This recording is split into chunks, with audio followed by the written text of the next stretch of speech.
What is going on, everybody? BobbyFi with my man Eric Sheets Haber. We are going to be talking through this two-game Thursday slate just because we're staying consistent. And honestly, it's just going to be one where we're going to have to try and find a way to get different in a couple spots, one or two big spots, because it's very hard on these two-game slates. But I do think we have the kind of teams where it's viable. You have the Warriors and their 74-man rotation, and you have the Lakers, who are sort of figuring themselves out with AD back. So there's going to be some weird viable pieces that people aren't going to use. And, you know, one of them being AD, by the way. That's like, there's one guy who's 1% owned on this slate.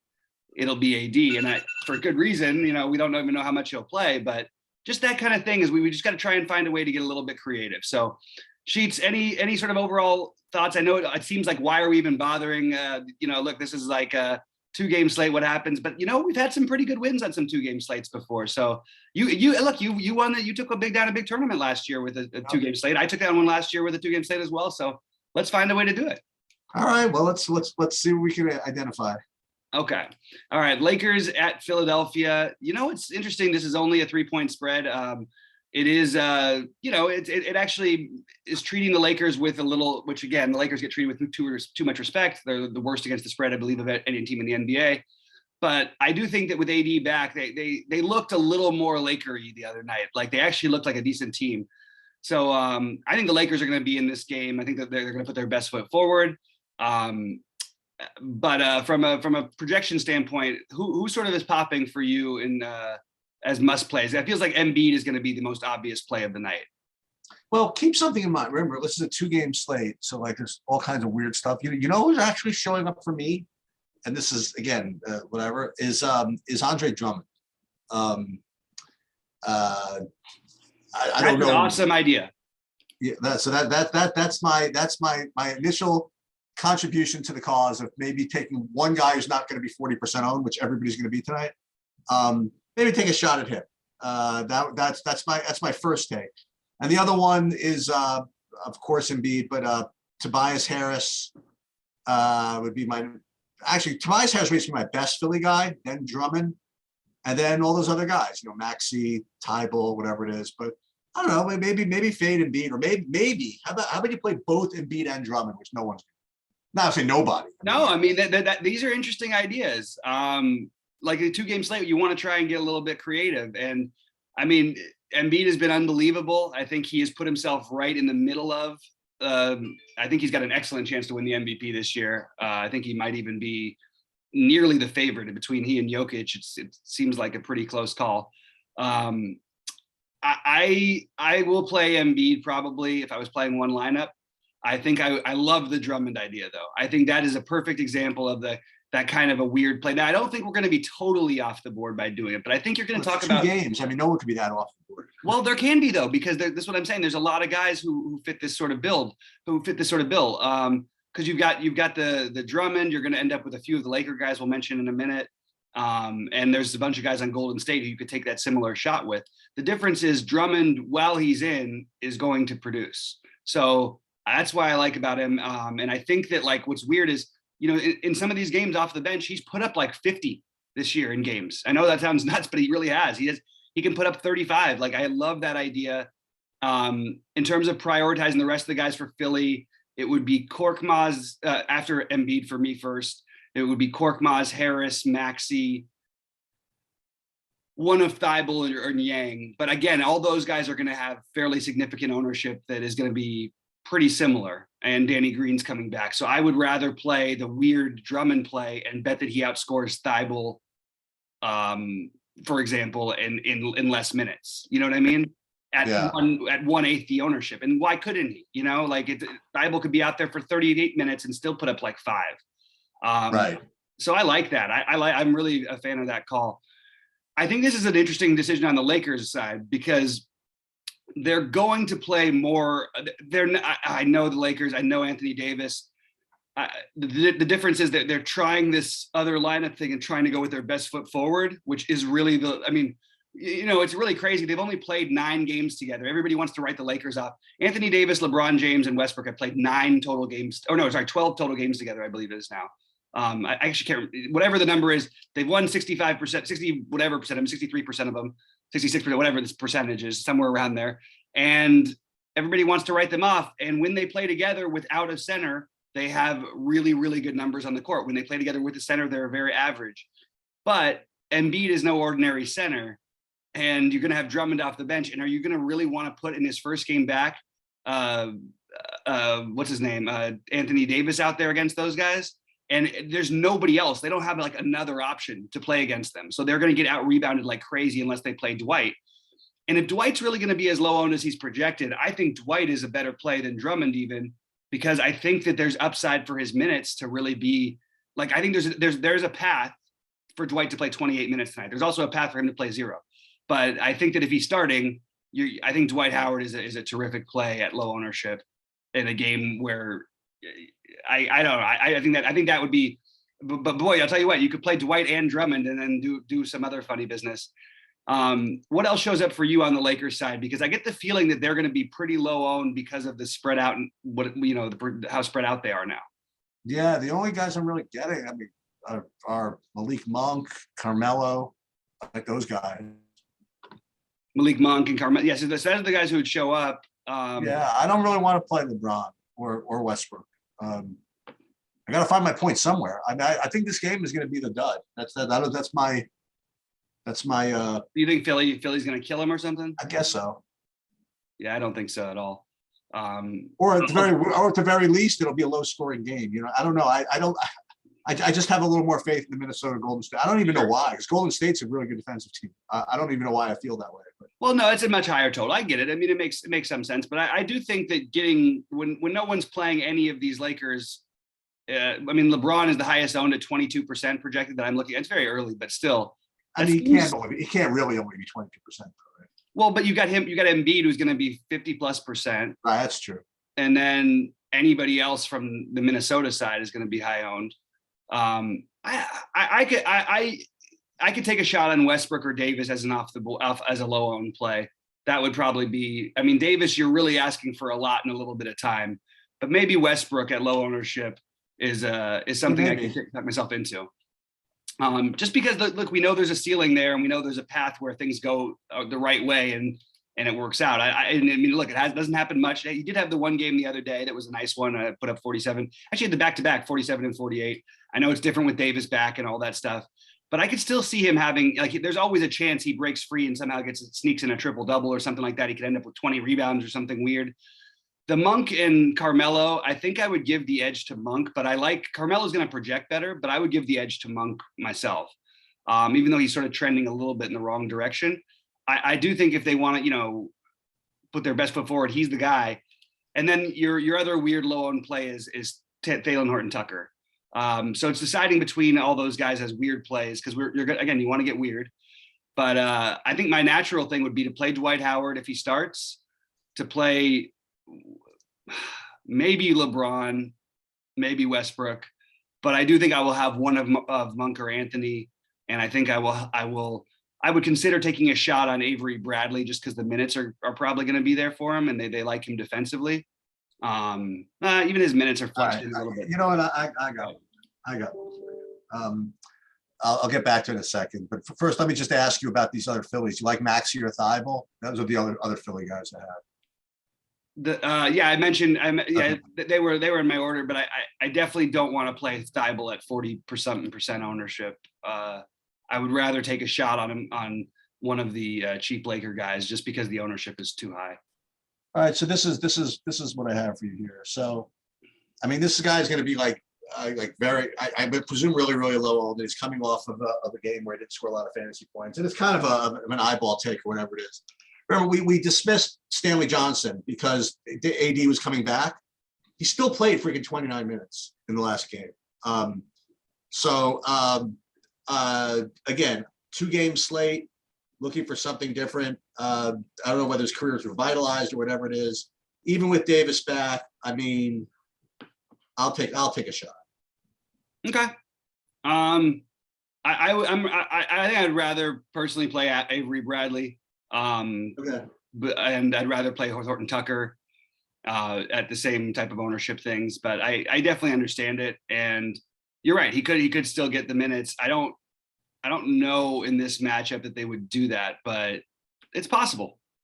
We have to consider everybody. So I like that. Stick to it.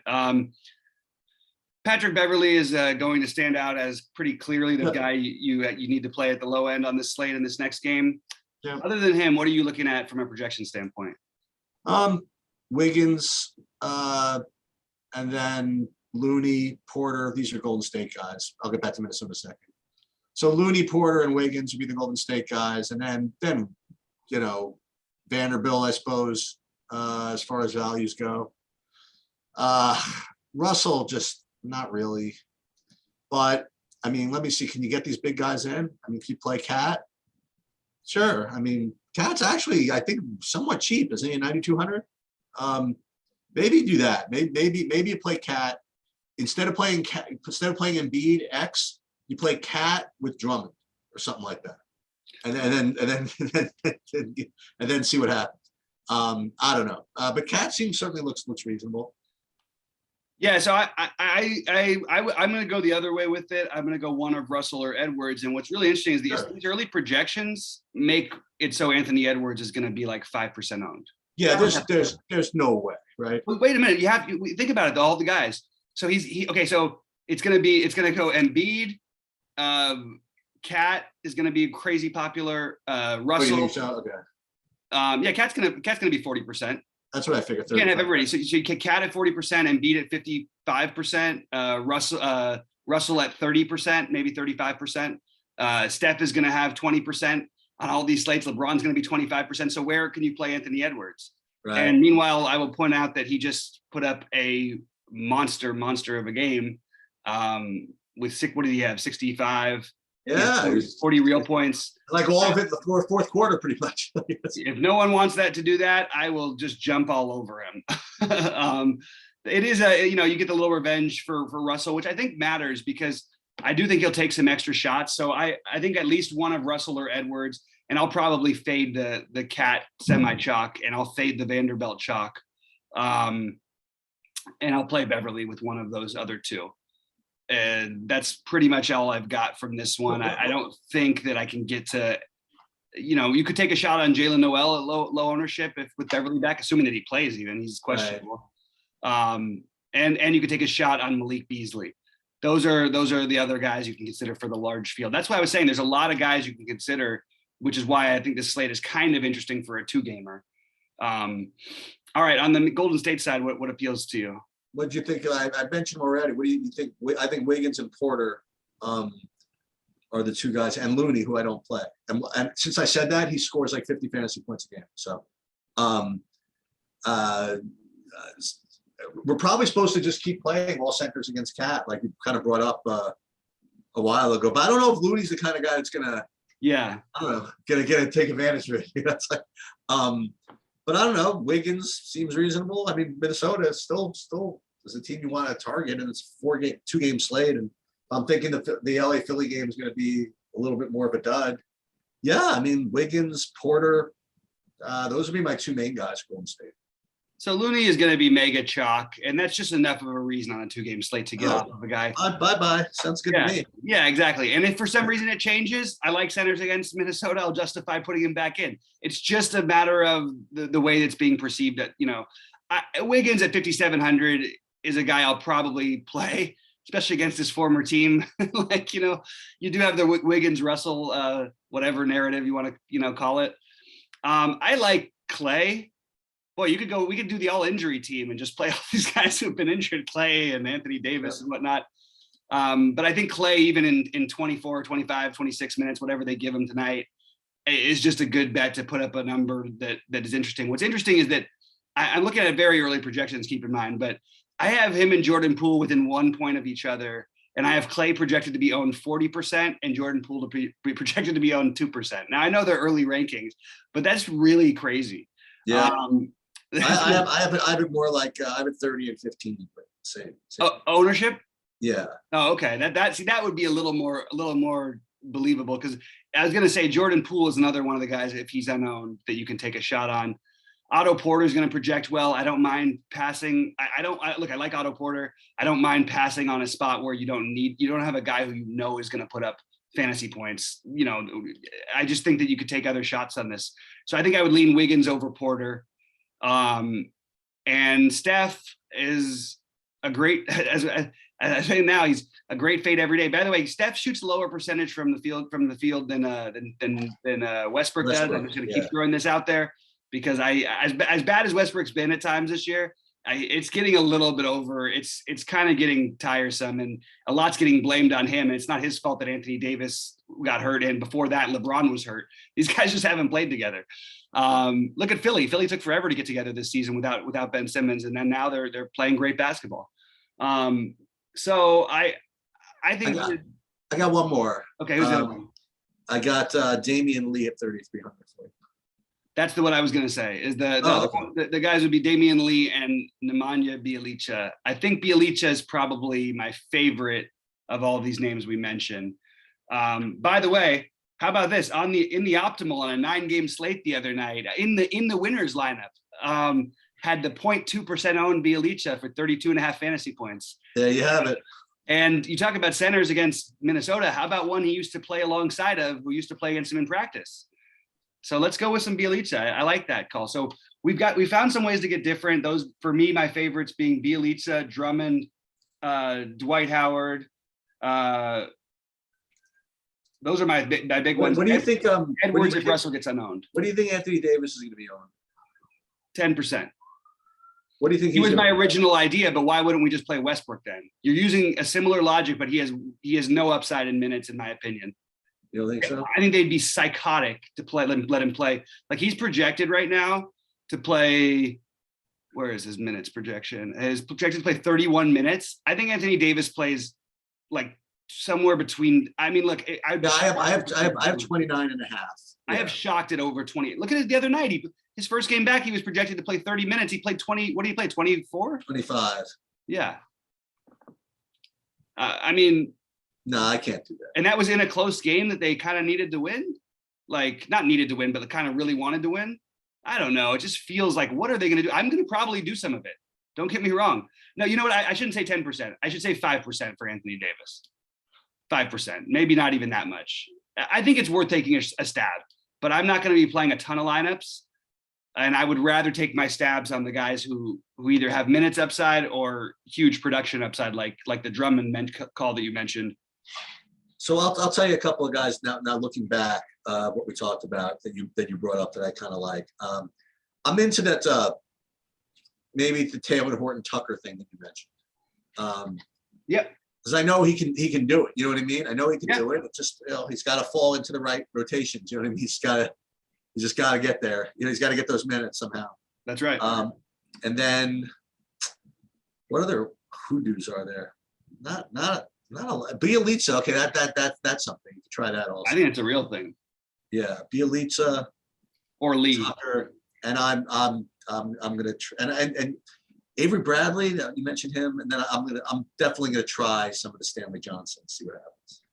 All right, I like it. I think that we've given some people a few things. I'm sure Sheets won't be around today, but I can handle it. I will be there at 6:30. No, I actually will be around today. Okay, well, we'll do it. We'll do like a 15-minute version. There's not a lot to talk about. We'll just BS for 15 minutes and talk about how our golf cut looks. Yeah, sounds good to me. It sounds good to me. I'm telling you, Mrs. Sheets is out. I got nothing tonight, so I can. Oh, perfect. Okay, so 6:30, guys. We'll see you there. 6:30. Okay, perfect. All right, bud. Have a good day. Good luck.